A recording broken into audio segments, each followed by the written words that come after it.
Hi ಎಲ್ರಿಗೂ ನಮಸ್ಕಾರ. Welcome back to Mansa's kitchen. ನೀವೇನು ನನ್ನ ಯೂಟ್ಯೂಬ್ ಚಾನಲ್ಗೆ ಸಬ್ಸ್ಕ್ರೈಬ್ ಮಾಡಿಲ್ಲ ಅಂದರೆ ಬೇಗ ಸಬ್ಸ್ಕ್ರೈಬ್ ಮಾಡಿ, ಹಾಗೆ ಪಕ್ಕದಲ್ಲಿರೋ ಬೆಲ್ ಐಕಾನ್ನ ಕ್ಲಿಕ್ ಮಾಡಿ.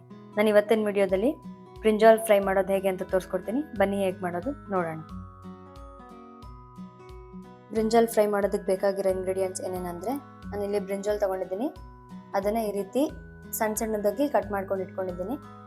ಒಂದು ಗಡ್ಡೆ ಬೆಳ್ಳುಳ್ಳಿ ಜಜ್ಜಿಟ್ಕೊಂಡಿದ್ದೀನಿ, ಸ್ವಲ್ಪ ಕರಿಬೇವು, ಎಣ್ಣೆ, ಚಿಲ್ಲಿ ಪೌಡರ್, ಧನಿಯಾ ಪೌಡರ್, ಅರಿಶಿನ, ಗರಂ ಮಸಾಲ, ರುಚಿಗೆ ತಕ್ಕಷ್ಟು ಉಪ್ಪು. ನಾನಿವಾಗ ಇಲ್ಲಿ ಬಾಣಲಿ ಇಟ್ಕೊಂಡಿದ್ದೀನಿ. ಬಾಣಲಿ ಕೂಡ ಬಿಸಿಯಾಗಿದೆ. ನಾನಿವಾಗ ಇಲ್ಲಿ ಒಂದು 4 ಟೇಬಲ್ ಸ್ಪೂನ್ ಅಷ್ಟು ಆಯಿಲ್ ಹಾಕೊಳ್ತಾ ಇದ್ದೀನಿ.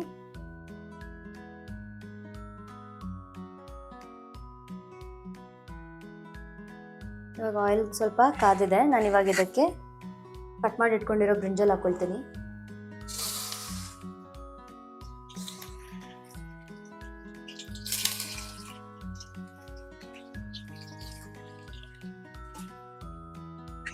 ಇದಕ್ಕೆ ಬ್ರಿಂಜಾಲ್ ಹಾಕಿ ಇದು ಕ್ಲೀನಾಗಿ ಫ್ರೈ ಮಾಡ್ಕೊಳ್ಳಿ. ಈ ಬದನೆಕಾಯಿ ಪೂರ್ತಿ ಫಸ್ಟ್ ಆಯಿಲಲ್ಲೇ ಫ್ರೈ ಆಗಬೇಕು. ಚೆನ್ನಾಗಿ ಮೀಡಿಯಂ ಫ್ಲೇಮಲ್ಲಿ ಇಟ್ಕೊಂಡು ಫ್ರೈ ಮಾಡ್ಕೊಳ್ಳಿ.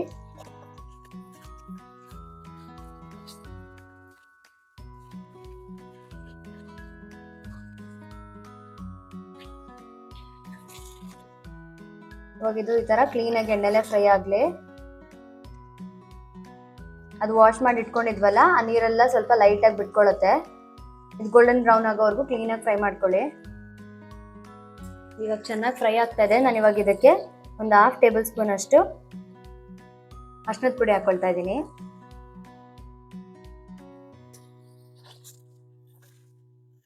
ನೀವು ನೋಡ್ತಿರ್ಬೋದು, ನೀರೆಲ್ಲ ಕ್ಲೀನಾಗಿ ಬಿಟ್ಕೊಂಡಿದೆ. ಇವಾಗ ಕ್ಲೀನಾಗಿ ಈ ರೀತಿ ಫ್ರೈ ಆಗಲಿ. ಇದು ಮೀಡಿಯಂ ಫ್ಲೇಮಲ್ಲೇ ಇಟ್ಕೊಂಡು ಬ್ರೌನ್ ಆಗೋವರು ಚೆನ್ನಾಗಿ ಈ ಥರ ಫ್ರೈ ಮಾಡ್ಕೊಳ್ಳಿ.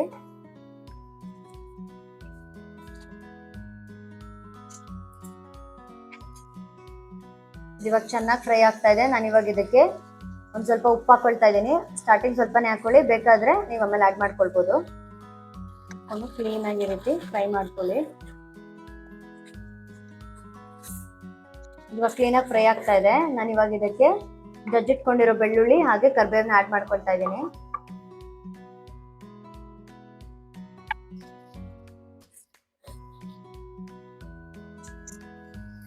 ಈ ರೀತಿ ಕ್ಲೀನಾಗಿ ಫ್ರೈ ಮಾಡ್ಕೊಳ್ಳಿ.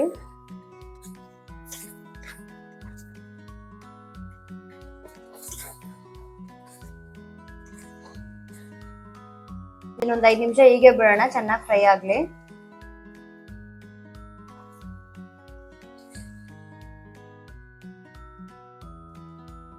ಇವಾಗ ಕ್ಲೀನಾಗಿ ಫ್ರೈ ಆಗ್ತಾ ಇದೆ. ನಾನು ಇವಾಗ ಇದಕ್ಕೆ ಒಂದೊಂದೇ ಮಸಾಲಾಸ್ ಆ್ಯಡ್ ಮಾಡ್ತೀನಿ. ನಾನು 1 ಟೇಬಲ್ ಸ್ಪೂನ್ ಧನಿಯಾ ಪೌಡರ್ ಆ್ಯಡ್ ಮಾಡ್ಕೊಳ್ತಾ ಇದ್ದೀನಿ. 1 table spoon chilli powder add ಮಾಡ್ಕೊಳ್ತಾ ಇದ್ದೀನಿ. ಖಾರ ಜಾಸ್ತಿ ಬೇಕು ಅನ್ನೋರು ಜಾಸ್ತಿ ಆ್ಯಡ್ ಮಾಡ್ಕೊಳ್ಬೋದು. ಹಾಗೆ 1/2 ಟೇಬಲ್ ಸ್ಪೂನ್ ಅಷ್ಟು ಗರಂ ಮಸಾಲ ಆ್ಯಡ್ ಮಾಡ್ಕೊಳ್ತಾ ಇದ್ದೀನಿ. ಇದಿಷ್ಟನ್ನು ಹಾಕಿ ಕ್ಲೀನಾಗಿ ಈಗ ಫ್ರೈ ಮಾಡ್ಕೊಳ್ಳೋಣ.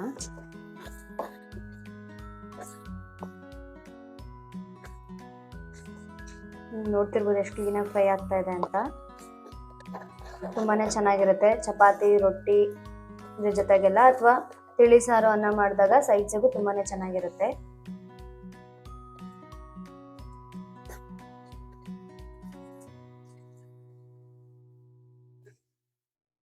ಇವಾಗ ಕ್ಲೀನಾಗಿ ಫ್ರೈ ಆಗಿದೆ, ಕಂಪ್ಲೀಟಾಗಿ ರೆಡಿ ಆಗಿದೆ. ನಾನು ಇವಾಗ ಇದನ್ನು ಒಂದು ಬೌಲಿಗೆ ಸರ್ವ್ ಮಾಡ್ಕೊಳ್ತಾ ಇದ್ದೀನಿ.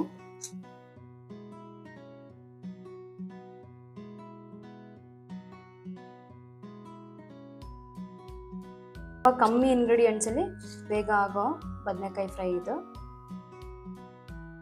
ಇವಾಗ ಬದನೆಕಾಯಿ ಫ್ರೈ ಕಂಪ್ಲೀಟಾಗಿ ರೆಡಿ ಆಗಿದೆ. ತುಂಬಾ ರುಚಿಯಾಗಿರುತ್ತೆ. ನೀವು ಮನೇಲಿ ಈ ರೀತಿ ಮಾಡ್ಕೊಂಡು ತಿಂದು ನೋಡಿ. ತುಂಬ ಬೇಗನೆ ಆಗುತ್ತೆ. 5-10 ನಿಮಿಷದಲ್ಲಿ ಕಂಪ್ಲೀಟ್ ಬದನೆಕಾಯಿ ಫ್ರೈ ರೆಡಿ ಆಗಿಬಿಡುತ್ತೆ. ಇದು ಚಪಾತಿ, ಪರೋಟ, ವೈಟ್ ರೈಸ್ ಅಥವಾ ರೊಟ್ಟಿ ಯಾವುದ್ರ ಜೊತೆ ಬೇಕಾದರೂ ತುಂಬಾ ಚೆನ್ನಾಗಿ ಅನಿಸುತ್ತೆ. ನೀವು ಮನೇಲಿ ಟ್ರೈ ಮಾಡಿ ನೋಡಿ. ನಿಮ್ಗೆ ಇದೇ ರೀತಿ ಬೇರೆ ಯಾವುದೇ ರೆಸಿಪೀಸ್ ಬೇಕು ಅಂದರೂ ಕಾಮೆಂಟ್ ಸೆಕ್ಷನಲ್ಲಿ ಕಮೆಂಟ್ ಮಾಡಿ. ನೀವು ಇನ್ನೂ ನನ್ನ ಯೂಟ್ಯೂಬ್ ಚಾನಲ್ಗೆ ಸಬ್ಸ್ಕ್ರೈಬ್ ಮಾಡಿಲ್ಲ ಅಂದರೆ ಬೇಗ ಸಬ್ಸ್ಕ್ರೈಬ್ ಮಾಡ್ಕೊಳ್ಳಿ.